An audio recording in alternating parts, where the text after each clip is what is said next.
Bihari Kamlesh DJ धमाका music Alpura.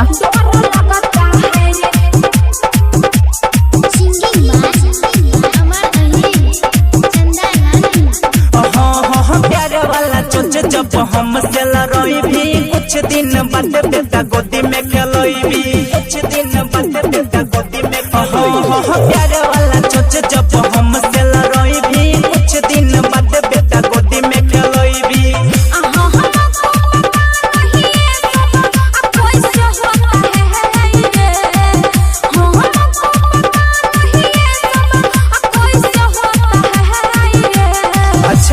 तोरा पता नहीं छ गूगल पर सर्च करी न गूगल पर सब कुछ बता देतो।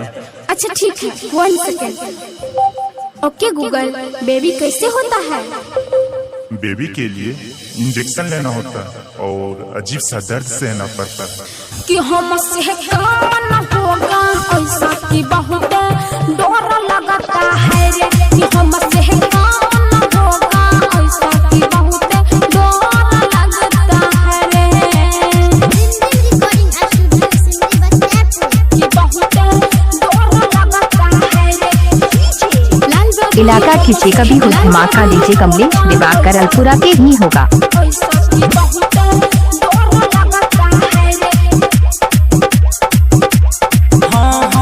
सोचने ज्यादा तू या बेग पांजा माने हो हमार बात गे दिल के भीतर होता बेचैनी हर के पूरा होकर हर के पूरा हो अहे गे सोचने ज्यादा तू या बेग पांजा माने हो हमार बात गे दिल के भीतर होता बेचैनी हर के पूरा होकर बहरी सुकून मिलै छै जब मजा आता है गे बहरी सुकून मिलै छै जब मजा आता है गे कि हमसे काम न होगा ऐसा कि बहुत डर लगता है रे कि हमसे काम न होगा ऐसा कि बहुत डर लगता है रे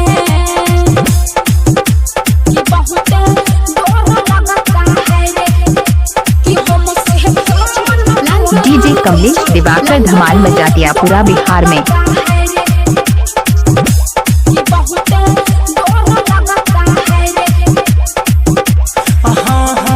यही उम्र में सुने के डार्लिंग होय छै उ सब काम गे अपनी जवानी को बर्बाद नहीं करूंगी तेरे संग रे।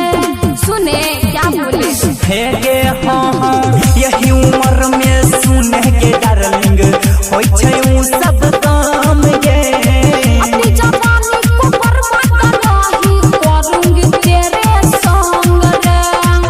राइटर कृष्ण अंकित दोच देता है गे सोने के चंदा हमर नोच लेता है गे कि हमसे काम न होगा ऐसा कि बहुत डर लगता है रे कि हमसे काम न होगा ऐसा कि बहुत डीजे रिमिक्स बनाने के लिए संपर्क करें कमलेश को नंबर 77 08 98 14 62।